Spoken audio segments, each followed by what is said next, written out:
So the NFL trade deadline is right around the corner, and the Chiefs are in the hunt. This is pretty obvious because they are in desperate need for help at one position group in particular. Well, there are some very realistic names that make sense here that I'll cover in today's video, including a very familiar face. Then, Casey got some good news about a key player that got banged up in last week's game. Meanwhile, their next opponent will not have their most important player for Monday Night Football. So I'll talk about all that and more in today's video. But first, how about those?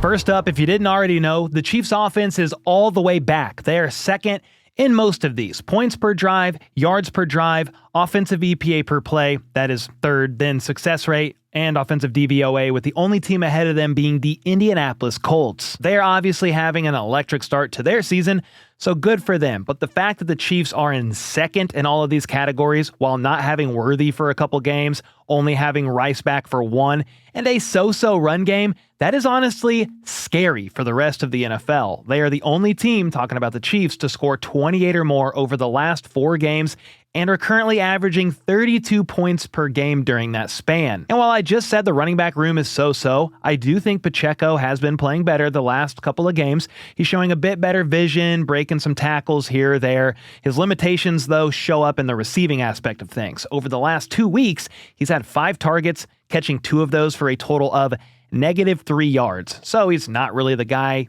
in that regard, but Trey Smith definitely is. He caught 5 passes against the Raiders, 4 of them being for screens that averaged 10 yards a pop. So what Pacheco lacks, Trey Smith does not, at least in the receiving game, and his workload should only increase with time. Then Kareem Hunt is basically a cheat code in short yardage situations. He currently has the 3rd highest short yardage rushing success rate in the NFL, only behind Bill, Ja'Cory Krosky-Merritt, and Rachaad White. So far this season, if you look at the attempts when Mahomes has been on the field and not garbage time with Minshew, according to Nate Taylor of ESPN, the Chiefs have converted 12 of 14 of their 4th down attempts, which is actually the highest success rate in the league, 85.7% among any team who's attempted at least 10 4th down tries. The Chiefs have remained aggressive, going for it when they should have at the 4th highest rate in the league. And when you convert those 85% of the time, that obviously helps sustain drives and ultimately put up points. And here's how effective the Chiefs have been at doing just that, putting up points. They are scoring on 52.3% of their drives right now, which is just roughly a 0.5% behind where they were at in 2018 as an offense. That offense obviously was electric, 50 touchdowns, 5,000 yards from Mahomes, and most Chiefs fans have been saying year after year that they missed the 2018 offense. Well, have no fear, because again, that version of the offense is here, sort of, from a production standpoint at least. Of course, the personnel looks much different on offense outside of Mahomes, Kelsey, and Kareem Hunt, who's back and still around. All that to say, the offense isn't the problem here at all. And if I look at the state of the roster, my concern is definitely on the other side of the ball. That's why coming up next, I want to look at some recent trade rumors and what the Chiefs should or could consider doing to address said weakness, as well as some good news for the team. But first, if you are like me and looking for deodorant that actually lasts with no need for midday reapplication, then the sponsor of today's video, Mando, is perfect for you. Mando is a deodorant brand built for regular guys who want something that just works. Well, Mando has been just that for me. Pretty clutch, personally, because I get sweaty when recording under these bright lights, but not so much anymore because of their deodorant plus sweat control. It really does last all day for me. Oh, wait. Yup, still smells good. So yeah, Mando was made to last through the day, and this can apply to other areas on your body as needed. I'll let you use your imagination, but any other area you need, it's got you covered. It also helps knowing that they have better ingredients, so you get that effective odor control without the harsh stuff you don't want on your body, and it's real life tested. This stuff is built for long shifts, hard work, and active days, not just sitting behind a desk like me under the bright lights, but it'll work for basically anyone. They've even got invisible spray, deodorant wipes, whole body invisible cream, and so much more on their website. So what are you waiting for? Make sure to check out Mando and get some deodorant for yourself by using my link in the description, and don't forget to use code CHIEFS5 for $5 off your order. Don't mask it, Mando it. All right, so the NFL trade deadline is 2 Tuesdays from now, November 4th, which leads to a swirl of trade rumors, and rightfully so, for most teams around the league that are doing really bad. Well, before I get to that, I do have some good news for you guys. Per a source of Bob Fesco of 610 Sports Radio, the Chiefs believe that Trey Smith is going to be okay, which to me says the back injury he sustained early on in the Raiders game, causing him to leave and not return, isn't believed to be serious. Now, we obviously need to see how this week looks for him at practice, and since they're playing on Monday night, you're not going to get practice reports until Thursday, Friday, Saturday, with Chiefs pressers not also being until Thursday, Friday, Saturday. But we'll see how he does this week, and that doesn't mean he's going to play guaranteed against the Commanders on Monday night or anything like that.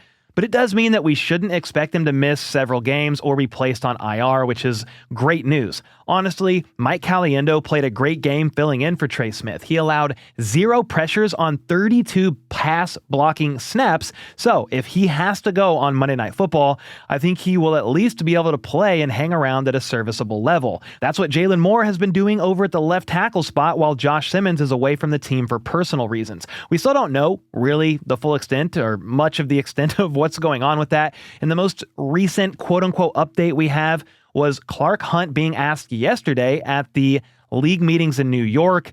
He was asked, and his response to that was, "I can't really comment." Earlier this week, Andy Reid basically told the media politely to quit asking about the situation and noted that Brett Veach is handling things. I will say this, the fact that Simmons hasn't yet been placed on the NFI list tells me one of two things. They either believe he could return sooner rather than later, because if you put somebody on the NFI list, they have to miss at least 4 games, or they could still not know the full scope of what's going on and are gathering more details before determining the proper move to make. Either way, I just hope whatever is going on with Simmons and or his family, everything's okay there, and Jalen Moore is the next man up. He gave up just 2 pressures against the Raiders, and I'm going to take that all day, every day. Moore is playing well enough that David Bakhtiari, the longtime veteran left tackle of the Green Bay Packers, seemingly mistook him for Josh Simmons, saying on Sunday that the Chiefs got a promising young left tackle and, quote, "he's going to be good." Quite the compliment for Jalen Moore. Mahomes clearly trusts that O-line. He's playing at a higher confidence level than he has in years, and it's elevating the offense as a whole. It also helps that this is a fantastic group of pass catchers that Patrick has to throw to. You've got Juju healthier than ever, flying all around. Kelsey looks more agile than last year. Worthy in his second year. Rice is back. Honestly, Hollywood Brown is looking pretty good, and the list goes on. Tyquan Thornton, a true deep threat, more dynamic even than MVS. So yes, it's a very good group of pass catchers to say the least. But on the subject of health, talking about Rice back and healthy, flying all around, this is some quote-unquote good news for the Chiefs, although I hate injuries for any team, but it was announced today that the Commanders' starting quarterback, Jaden Daniels, who sustained a hamstring injury on Sunday in their 22-44 loss to the Dallas Cowboys, has already been ruled out of this upcoming game against the Chiefs on Monday Night Football. That means Marcus Mariota, their backup, is going to get the start. He's going to be facing the Chiefs at Arrowhead, which obviously, that name, Marcus Mariota, gives me some scary flashbacks to the playoff game where he caught his own touchdown pass in that 2017-2018 wild card round as the Titans ended up winning 22-21. I was at that game on that side of the end zone. We'll never forget it, and therefore hope the Chiefs crush the Commanders by at least 2 scores on Monday night. And yes, I'm letting my pain do the talking here. More on that game this upcoming week. We've got time for that. But with the trade deadline just a couple weeks away, the Chiefs obviously need help along the defensive line. They just lost their second-round rookie defensive tackle Omar Norman-Lott for the season to a torn ACL on Sunday, and that leaves the interior of the D-line pretty thin and looking like this: Chris Jones, Derek Nottie, and Jerry Tillery. Sure, Mike Dana and Charles Omenihu can kick inside from time to time, but even if Omar Norman-Lott was still healthy, I would have been advocating for a trade to be made for a defensive lineman. Well, now I think they should consider a couple of moves. I will backtrack and say if they can figure out a way to trade for Breece Hall. I saw a report today that said some would be willing to give up a 5th-round pick for Breece.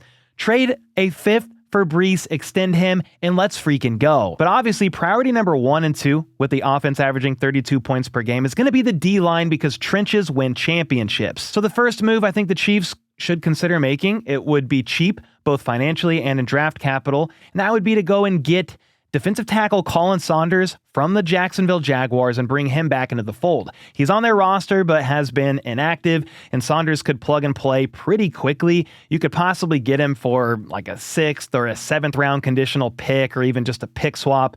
And I understand that Saunders wouldn't massively raise the ceiling here, but through 7 games this season, Omar Norman-Lott has had 5 tackles and 1 sack. So we just need to bring somebody capable into the room that could play some snaps and keep the floor of this room at least where it was. And I'd only advocate for a minimal move along the interior if they make another move for this pass rusher that I'm about to bring up. However, if the Chiefs want to bring in a guy that's been more active, like Shelby Harris from the Browns, or insert name here, I'll talk about even more here in a bit, I'm certainly not opposed to a bigger move being made at the defensive tackle spot, okay? But part of me wonders if they got a more threatening pass rusher along the edge, on the outside, if they could get away with a more minimal move along the interior. That's why I think the Chiefs should highly consider trading for pass rusher Jaelan Phillips of the Miami Dolphins. He's already been listed by many as a potential trade candidate, and with the Dolphins looking to soon most likely be sellers, they just keep losing.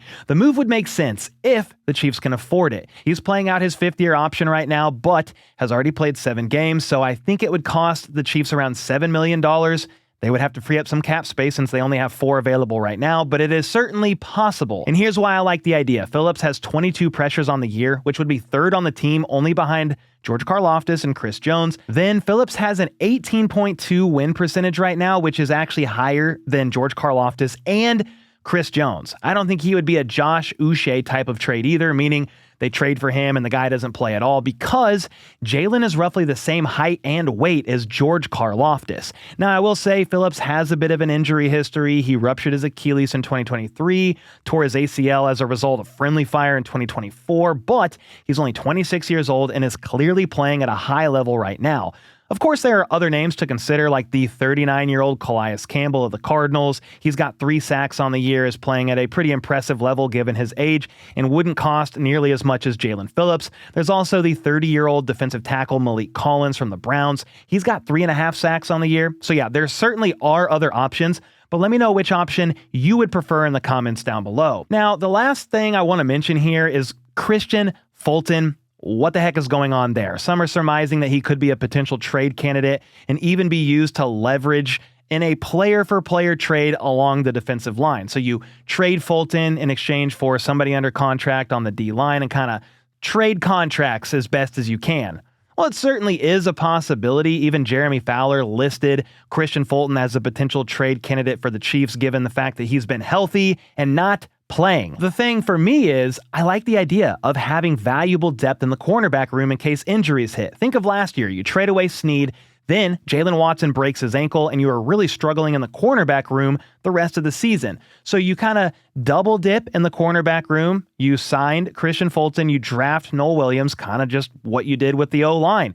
You draft Josh Simmons, but before that, you signed Jalen Moore. Well, look at this. Josh Simmons is away from the team. Jalen Moore has really stepped up. So if injuries hit the room, look at the top 3 corners right now. The next man up in the room, if injuries hit, would be Joshua Williams, again, if you traded away Kristian Fulton. Now, the other hurdle, while I said you could do a player-for-player trade and try your best to kind of swap contracts, his 2-year, $20 million deal, even if you got a team to take on his contract, would still leave the Chiefs on the hook for roughly like $8 million. That seems like a steep price to pay, especially considering both Josh Williams and Jalen Watson are on the last year of their rookie deals, and Fulton could certainly have a much bigger role in 2026. Things got even more confusing to me yesterday, though, when the Chiefs, they filled Omar Norman-Lott's roster spot when they placed him on IR by signing cornerback Kevin Knowles from the practice squad to the active roster. I think somebody was trying to poach him, and maybe it's Josh Williams that could be a trade candidate. Knowles can play special teams, and that's primarily what Josh Williams is playing right now. So you never know. Either way, it'll be very intriguing to see how things play out in the near future here as the trade deadline approaches. Be sure of this. I'll keep you all updated every step of the way. Just let me know in the comments down below what you think could end up happening. And until next time, let's go. Let's freaking go. How about those?